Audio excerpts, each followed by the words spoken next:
ಎಲ್ಲರಿಗೂ ವಂದನೆಗಳು. ಈ ದಿನ ನಾವು ಸಾಯಿ ಸಚ್ಚರಿತ್ರೆಯ 25ನೇ ಅಧ್ಯಾಯವನ್ನು ತಿಳ್ಕೊಳ್ಳೋಣ. ಅಹಮದನಗರದ ದಾಮೋ ಅಣ್ಣ ಕಾಸಾರ ಸಟ್ಟ ವ್ಯಾಪಾರ ಆಮ್ರಲೀಲೆ. ಪರಮಯೋಗೀಶ್ವರರು, ಪರಬ್ರಹ್ಮರು, ದೇವರ ಅವತಾರ ಪುರುಷರು, ದಯಾಸಾಗರರು ಆದ ಶ್ರೀ ಸಾಯಿಬಾಬಾ ಅವರಿಗೆ ಸಾಷ್ಟಾಂಗ ನಮಸ್ಕಾರ ಮಾಡಿ ಈ ಅಧ್ಯಾಯವನ್ನು ಆರಂಭಿಸುತ್ತೇವೆ.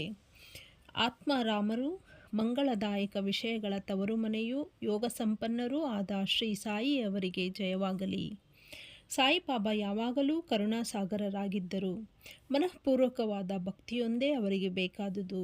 ಭಕ್ತರಲ್ಲಿ ನಿಶ್ಚಲ ಭಕ್ತಿ ಮತ್ತು ದೃಢವಾದ ನಂಬಿಕೆ ಇದ್ದರೆ ಅವರ ಅಭಿಷ್ಟಗಳು ಬೇಗನೆ ಈಡೇರುವುವು. ಹೇಮಾಡ ಪಂತರ ಮನಸ್ಸಿನಲ್ಲಿ ಸಾಯಿಯವರ ಜೀವನ ಚರಿತ್ರೆ ಮತ್ತು ಲೀಲೆಗಳನ್ನು ಬರೆಯಬೇಕೆಂಬ ಆಕಾಂಕ್ಷೆ ಮೂಡಿದ್ದೇ ತಡ. ಅವರು ಅದನ್ನು ಅವರಿಂದ ಬಯಸಿದರು. ಟಿಪ್ಪಣಿ ಮತ್ತು ಲೀಲೆಗಳನ್ನು ಸಂಗ್ರಹಿಸು ಎಂದು ಬಾಬಾ ಆಜ್ಞಾಪಿಸಿದಾಗ ಅವರಿಗೆ ಸ್ಫೂರ್ತಿ ಬಂದಿತು. ಬುದ್ಧಿಗೆ ಬಲ ಬಂದು ಈ ಕೆಲಸದ ಭಾರವನ್ನು ಹೊರುವ ಧೈರ್ಯ ಹುಟ್ಟಿತು. ನಾನು ಈ ಕೆಲಸ ಯಶಸ್ವಿಯಾಗಿ ಪೂರೈಸಿದ್ದೇನೆ. ಆದರೆ ನೀವು ಈಗ ಪಡೆದಿರುವ ಸಾಯಿ ಲೀಲೆ ಎಂಬ ಅಮೃತವು ಹೊರಹೊಮ್ಮುತ್ತಿರುವ ಸೋಮಕಾಂತಮಣಿ ಶ್ರೀ ಸಾಯಿ ಸಚ್ಚರಿತೆ. ಈ ಅಮೃತವನ್ನು ಭಕ್ತರು ಮನದಣಿಯುವಂತೆ ಪಾನ ಮಾಡಬಹುದು ಎಂದು ಹೇಮಾಡ ಪಂತರು ಹೇಳಿದ್ದಾರೆ. ಭಕ್ತನು ತನ್ನ ತನು ಮನ ಧನಗಳೆಲ್ಲವನ್ನೂ ಅರ್ಪಿಸಿ ಸಾಯಿಬಾಬಾ ಅವರಲ್ಲಿ ಅಚಲ ಭಕ್ತಿ ಇಟ್ಟ ಕೂಡಲೇ ಅವನ ಕಷ್ಟಗಳು ದೂರವಾದಂತೆಯೇ. ಶ್ರೀ ಸಾಯಿಬಾಬಾ ಅವರೇ ಅವನ ಯೋಗಕ್ಷೇಮವನ್ನು ನೋಡಿಕೊಳ್ಳುತ್ತಾರೆ. ಇದನ್ನು ಉದಾಹರಿಸುವ ದಾಮೋ ಅಣ್ಣ ಅವರ ಅನುಭವವನ್ನು ಈಗ ಪರೀಕ್ಷಿಸೋಣ. ದಾಮೋ ಅಣ್ಣ ಕಾಸಾರ. ಈ ಹಿಂದೆ 6ನೇ ಅಧ್ಯಾಯದಲ್ಲಿ ಶಿರಡಿಯಲ್ಲಿ ಶ್ರೀರಾಮನವಮಿ ಉತ್ಸವವನ್ನು ವಿವರಿಸುವಾಗ ಇವರ ಹೆಸರನ್ನು ಅಲ್ಲಿ ಉಲ್ಲೇಖಿಸಲಾಗಿದೆ. ಇವರು 1985ರಲ್ಲಿ ಶಿರಡಿಗೆ ಹೋಗಿ ಶ್ರೀರಾಮನವಮಿ ಉತ್ಸವವನ್ನು ಆರಂಭಿಸಿ ಪ್ರತಿ ವರ್ಷವೂ ಆ ಸಮಾರಂಭಕ್ಕೆ ಧ್ವಜವನ್ನು ಒದಗಿಸುತ್ತಿದ್ದರು. ಅಲ್ಲಿಗೆ ಬರುತ್ತಿದ್ದ ಬಡಬಗ್ಗರಿಗೆ ಅನ್ನದಾನ ಮಾಡುತ್ತಲೂ ಇದ್ದರು. ಹತ್ತಿ ವ್ಯಾಪಾರ. ದಾಮೋ ಅಣ್ಣ ಅವರ ಸ್ನೇಹಿತನೊಬ್ಬನು ಪಾಲುಗಾರಿಕೆಯ ಮೇಲೆ ಹತ್ತಿ ವ್ಯಾಪಾರ ಮಾಡಲು ಅವರನ್ನು ಪ್ರಚೋದಿಸಿದನು. ಒಂದು ಸಟ್ಟ ವ್ಯವಹಾರದಲ್ಲಿ 2 ಲಕ್ಷ ರೂಪಾಯಿಗಳ ಲಾಭ ದೊರಕುವುದೆಂದು ಕಾಗದ ಬರೆದು ತಿಳಿಸಿದ್ದನು. ದಲ್ಲಾಳಿಯೂ ಸಹ ಸಮಯ ಚೆನ್ನಾಗಿದೆ ಎಂದು ಹೇಳಿದ್ದನು. ದಾಮೋ ಅಣ್ಣ ಸ್ವಲ್ಪ ಹೊತ್ತು ಯೋಚಿಸಿದರು. ಆದರೆ ಯಾವ ನಿರ್ಧಾರಕ್ಕೂ ಬರಲಾಗಲಿಲ್ಲ. ತಾವು ಬಾಬಾ ಅವರ ಭಕ್ತರಾಗಿದ್ದುದರಿಂದ ಅವರನ್ನು ಈ ವಿಚಾರವಾಗಿ ಕೇಳಬೇಕೆಂದು ಕೂಡಲೇ ಶ್ಯಾಮ ಅವರಿಗೆ ಪತ್ರ ಬರೆದು ಬಾಬಾ ಅವರ ಅಭಿಪ್ರಾಯವನ್ನು ತಿಳಿಸಬೇಕೆಂದು ಕೋರಿದರು. ಮಾರನೇ ದಿನ ಶ್ಯಾಮ ಪತ್ರವನ್ನು ನೋಡಿ ಬಾಬಾ ಮಸೀದಿಗೆ ಬಂದ ಕೂಡಲೇ ಅದನ್ನು ಅವರ ಮುಂದಿಟ್ಟರು. ಆಗ ಬಾಬಾ ಈ ಪತ್ರ ಯಾರದು, ಸಮಾಚಾರವೇನು ಎಂದು ವಿಚಾರಿಸಲು ಶ್ಯಾಮ ಅವರು ನಗರದ ದಾಮೋ ಅಣ್ಣ ಅವರು ನಿಮ್ಮಲ್ಲಿ ಕೆಲವು ವಿಷಯಗಳನ್ನು ಅರಿಕೆ ಮಾಡಿಕೊಂಡಿರುತ್ತಾರೆ ಎಂದರು. ಅದಕ್ಕೆ ಬಾಬಾ ಅವರು ಅವನೇನು ಬರೆಯುತ್ತಾನೆ, ಅವನ ಯೋಚನೆ ಏನು, ದೇವರು ಕೊಟ್ಟಿರುವುದರಲ್ಲಿ ತೃಪ್ತಿ ಪಡೆಯದೆ ಗಗನವನ್ನು ಮುಟ್ಟುವ ಪ್ರಯತ್ನ ನಡೆದಿರುವಂತಿದೆ, ಓದು ಪತ್ರವನ್ನು ಓದು ಎಂದರು. ಆಗ ಶ್ಯಾಮ, ನೀವು ಹೇಳಿದುದೇ ಪತ್ರದಲ್ಲಿ ಲಿಖಿತವಾಗಿದೆ. ಓ ದೇವ, ನೀವು ಮಾತ್ರ ಪ್ರಸನ್ನ ಚಿತ್ತರಾಗಿ ಕುಳಿತು ಬೇರೆಯವರನ್ನು ಗೊಂದಲಕ್ಕೆ ಈಡು ಮಾಡುತ್ತೀರಿ. ಅವರು ಬಳಲಿದಾಗ ಕೆಲವರನ್ನು ಸಮ್ಮುಖವಾಗಿ ಮತ್ತೆ ಕೆಲವರನ್ನು ಪತ್ರ ಮುಖೇನ ನೀವು ಬರಮಾಡಿಕೊಳ್ಳುತ್ತೀರಿ. ಪತ್ರದಲ್ಲಿರುವ ವಿಚಾರಗಳು ತಮಗೆ ತಿಳಿದರೂ ಸಹ ನನ್ನನ್ನೇಕೆ ಓದಲು ಒತ್ತಾಯಪಡಿಸುತ್ತಿದ್ದೀರಿ ಎಂದರು. ಅದಕ್ಕೆ ಬಾಬಾ, ಓ ಶ್ಯಾಮ, ದಯವಿಟ್ಟು ಪತ್ರ ಓದು. ನನ್ನನ್ನು ನಂಬಿದವರ ಸಂಗಡ ಮನಸ್ಸಿಗೆ ಬಂದ ಹಾಗೆ ಮಾತನಾಡುತ್ತೇನೆ ಅಷ್ಟೇ ಎಂದರು. ಶ್ಯಾಮ ಪತ್ರವನ್ನು ಓದಿದರು. ಬಾಬಾ ಅವರು ಗಮನವಿಟ್ಟು ಕೇಳಿ ಕನಿಕರದಿಂದ, ಈ ದಾಮೋ ಅಣ್ಣ ಹುಚ್ಚನಾಗಿದ್ದಾನೆ. ದೇವರು ಕೊಟ್ಟಿರುವುದರಲ್ಲಿ ತೃಪ್ತಿ ಪಡೆಯುವಂತೆ ಹೇಳು. ಲಕ್ಷ ರೂಪಾಯಿಗಳಿಗೆ ಚಿಂತಿಸದಿರಲಿ. ಅವನ ಮನೆಯಲ್ಲಿ ಯಾವುದಕ್ಕೂ ಕೊರತೆ ಇಲ್ಲ. ಈ ರೀತಿ ಬರೆ ಎಂದರು. ಶ್ಯಾಮ ಅವರು ಹಾಗೆ ಉತ್ತರ ಬರೆದು ಕಳುಹಿಸಿದರು. ಇದನ್ನು ನೋಡಿದ ದಾಮೋ ಅಣ್ಣ ಅವರ ಆಸೆ ಎಲ್ಲ ಮಣ್ಣು ಪಾಲಾಯಿತು. ಬಾಬಾ ಅವರನ್ನು ಈ ಬಗ್ಗೆ ಸಮಾಲೋಚಿಸುವುದೇ ತಪ್ಪಾಯಿತೆಂದು ಅವರು ಭಾವಿಸಿದರು. ಆದರೆ ಶ್ಯಾಮ ಅವರು ತಮ್ಮ ಉತ್ತರದಲ್ಲಿ ಪತ್ರ ಮುಖೇನ ಉತ್ತರ ಪಡೆಯುವುದಕ್ಕೂ ಮತ್ತು ಸಮಕ್ಷಮ ಪಡೆಯುವುದಕ್ಕೂ ವ್ಯತ್ಯಾಸವಿದೆ ಎಂದು ಬರೆದುದರಿಂದ ಕೂಡಲೇ ಶಿರಡಿಗೆ ದಾಮೋ ಅಣ್ಣ ಆಗಮಿಸಿದರು. ಬಾಬಾ ಅವರನ್ನು ಸಂದರ್ಶಿಸಿ ಅವರ ಪಾದ ಸಂವಾಹನ ಮಾಡುತ್ತಾ ಅವರ ಮುಂದೆ ಮೂಕನಂತೆ ಕುಳಿತರು. ಬಾಬಾ ಅವರನ್ನು ಪುನಃ ಕೇಳುವ ಧೈರ್ಯವಿರಲಿಲ್ಲ. ಆಗ ಮನಸ್ಸಿನಲ್ಲಿಯೇ ಅವರು, ಬಾಬಾ, ನನಗೆ ಈ ವ್ಯಾಪಾರದಲ್ಲಿ ಸಹಾಯವೆಸಗಿದರೆ ಲಾಭದ ಕೆಲವು ಭಾಗವನ್ನು ನಿಮಗೆ ಅರ್ಪಿಸುವೆನು ಎಂದರು. ಈ ರೀತಿ ದಾಮು ಅಣ್ಣ ಮನಸ್ಸಿನಲ್ಲಿ ಯೋಚಿಸುತ್ತಿದ್ದಾಗ ಭೂತ ಭವಿಷ್ಯ ವರ್ತಮಾನಗಳನ್ನು ತಿಳಿದ ಬಾಬಾ ಅವರಿಗೆ ಅದು ತಿಳಿಯದೇ ಇರಲಿಲ್ಲ.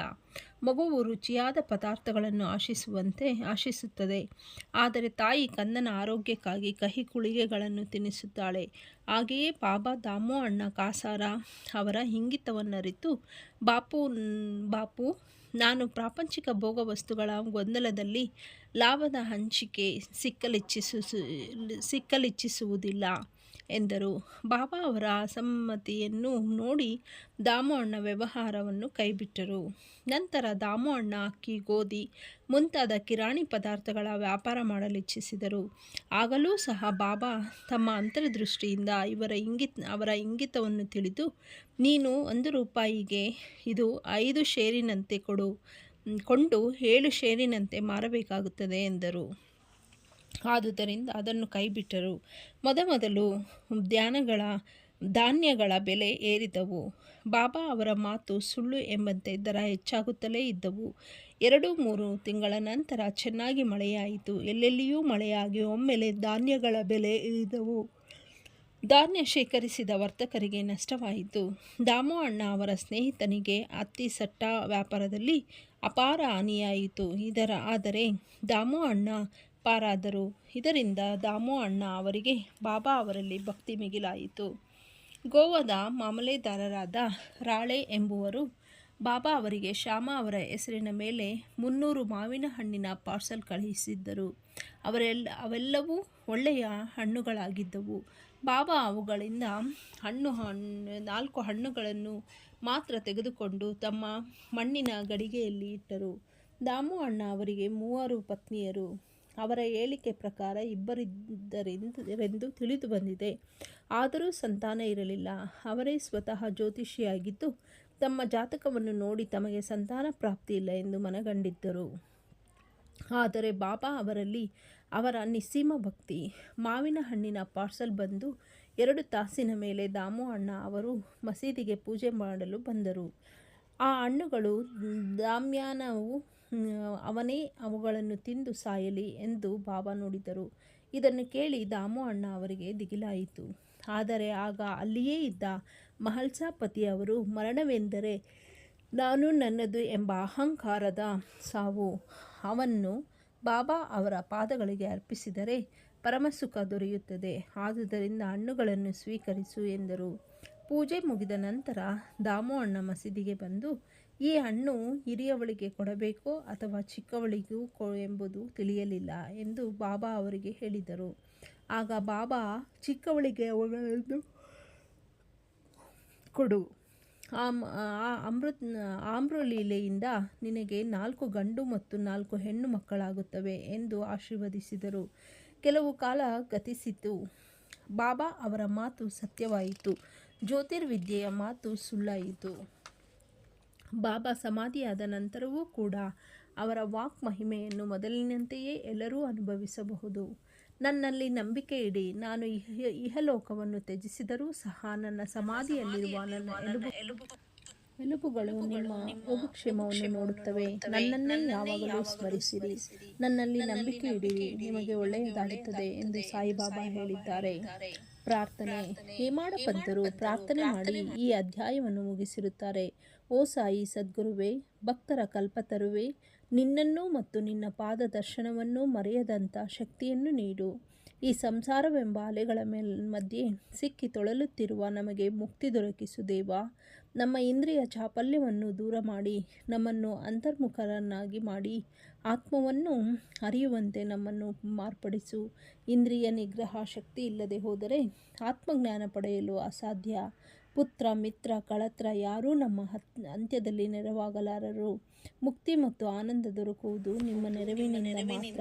ಅರ್ಥಹೀನ ವಾದ ವಿವಾದ ಮತ್ತು ದುಷ್ಕರ್ಮ ಪ್ರವೃತ್ತಿಯನ್ನು ಮಾತ್ರ ಪೂರ್ಣ ನಾಶ ಮಾಡಿ ಯಾವಾಗಲೂ ನಿನ್ನ ನಾಮಸ್ಮರಣೆ ಮಾಡುವಂತೆ ನಮ್ಮ ನಾಲಿಗೆಗಳನ್ನು ಉತ್ತೇಜಿಸು. ಅಶಾಂತಿಯನ್ನು ತೊಲಗಿಸಿ ನಮ್ಮನ್ನು ನಿಶ್ಚಲ ಮತ್ತು ಪ್ರಸನ್ನ ಚಿತ್ತರನ್ನಾಗಿರಿಸು. ನಿನ್ನ ದಯೆ ಮತ್ತು ಪೂರ್ವಜನ್ಮದ ಪುಣ್ಯ ವಿಶೇಷಗಳ ಪ್ರಯುಕ್ತ ಈಗ ನಿನ್ನ ಲೀಲಾಮೃತದ ಭೋಜನ ಮಾಡಿಸಿ ನಮ್ಮನ್ನು ಅಜ್ಞಾನದ ಸಂಕೋಲೆಯಿಂದ ನೀನು ವಿಮುಕ್ತ ಮಾಡಿದೆ. ನಾವೇ ಧನ್ಯರು. ಸೂಚನೆ: ಈ ಸಂದರ್ಭದಲ್ಲಿ ದಾಮು ಅಣ್ಣ ಅವರ ಹೇಳಿಕೆಯನ್ನು ಪರಿಶೀಲಿಸುವುದು ಸೂಕ್ತವಾಗಿ ಕಂಡುಬರುತ್ತದೆ. ನಾನು ಕೆಳಕಂಡ 2 ಪ್ರಶ್ನೆಗಳನ್ನು ವಿಚಾರ ಮಾಡಿಕೊಂಡು ಬಾಬಾ ಅವರ ಮುಂದೆ ಕುಳಿತಾಗ ದೊರಕಿದ ಉತ್ತರಗಳು ಈ ರೀತಿ ಇದೆ. 1ನೇದು, ನಿಮ್ಮ ಹತ್ತಿರ ಅನೇಕರು ಗುಂಪಾಗಿ ಬರುತ್ತಾರೆ. ಅವರೆಲ್ಲರಿಗೂ ಫಲ ದೊರೆಯುವುದೇ? ಬಾಬಾ ಅವರ ಉತ್ತರ: ಪುಷ್ಪಭರಿತವಾದ ಮಾವಿನ ವೃಕ್ಷವನ್ನು ನೋಡು. ಆ ಹೂವುಗಳೆಲ್ಲ ಫಲವಾದರೆ ಎಷ್ಟು ಒಳಿತು. ಆದರೆ ಎಲ್ಲವೂ ಹಣ್ಣಾಗುತ್ತವೆಯೇ? ಎಷ್ಟು ಪುಷ್ಪಗಳು ಚಳಿಗಾಳಿ, ಬಿಸಿಲು ಇವುಗಳಿಗೆ ಸಿಕ್ಕಿ ಉದುರಿ ಹೋಗುತ್ತವೆ. ಕೆಲವು ಮಾತ್ರ ಫಲವಾಗಿ ಹಣ್ಣಾಗುತ್ತವೆ. 2ನೇದು, ನೀವು ಸಮಾಧಿ ಹೊಂದಿದರೆ ನಾನೆಷ್ಟು ನಿರಾಧಾರನಾಗುತ್ತೇನೆ. ನಾನು ಬದುಕಿರುವುದು ಹೇಗೆ ಸಾಧ್ಯ? ಉತ್ತರ: ನೀನು ಎಲ್ಲಿಯಾದರೂ ಇರು, ಏನೇ ಮಾಡುತ್ತಿರು, ನನ್ನನ್ನು ನೀನು ಸ್ಮರಿಸಿದಾಗಲೆಲ್ಲ ನಾನು ನಿನ್ನ ಬಳಿಯೇ ಇರುತ್ತೇನೆ. ಈ ಮಾತನ್ನು ಅವರು 1918ರ ತನಕವೂ ಮತ್ತು 1918ರ ನಂತರವೂ ಪಾಲಿಸಿಕೊಂಡು ಬಂದಿರುತ್ತಾರೆ. ಈಗಲೂ ನನ್ನೊಡನೆ ಇದ್ದಾರೆ, ನನಗೆ ಮಾರ್ಗದರ್ಶಕರಾಗಿದ್ದಾರೆ. ಸುಮಾರು 1910-11ರಲ್ಲಿ ನನ್ನ ಅಣ್ಣ ತಮ್ಮಂದಿರು ಪಾಲಾಗಿ ನನ್ನಿಂದ ಬೇರೆ ಆದರು. ಅದೇ ಸಮಯದಲ್ಲಿ ನನ್ನ ತಂಗಿಯೂ ಮೃತಳಾದಳು. ನನ್ನ ಮನೆಯಲ್ಲಿ ಕಳವೂ ಆಗಿ ಪೊಲೀಸಿನವರಿಂದ ವಿಚಾರಣೆಯಾಯಿತು. ಇವೆಲ್ಲವೂ ಒಟ್ಟಿಗೆ ಸೇರಿ ನನ್ನ ಮನಸ್ಸು ಅಲ್ಲೋಲ ಕಲ್ಲೋಲವಾಗಿತ್ತು. ಆಗ ಬಾಬಾ ಬಹಳ ಜಿಗುಪ್ಸೆಗೊಂಡಿದ್ದೆನು. ನನ್ನ ತಂಗಿಯ ಮರಣದ ನಂತರ ಆಹಾರವನ್ನು ತೊರೆದಿದ್ದೆ. ಆದರೆ ಬಾಬಾ ಅವರಲ್ಲಿಗೆ ಹೋದಾಗ ಅವರು ತಮ್ಮ ಉದ್ದೇಶದಿಂದ ನನ್ನನ್ನು ಸಂತೋಷಗೊಳಿಸಿ ಅಪ್ಪ ಕುಲಕರ್ಣಿಯವರ ಮನೆಯಲ್ಲಿ ಹಣೆಗೆ ಗಂಧವಿಟ್ಟು ಹಬ್ಬದ ಊಟ ಮಾಡಲು ಹೇಳಿದರು.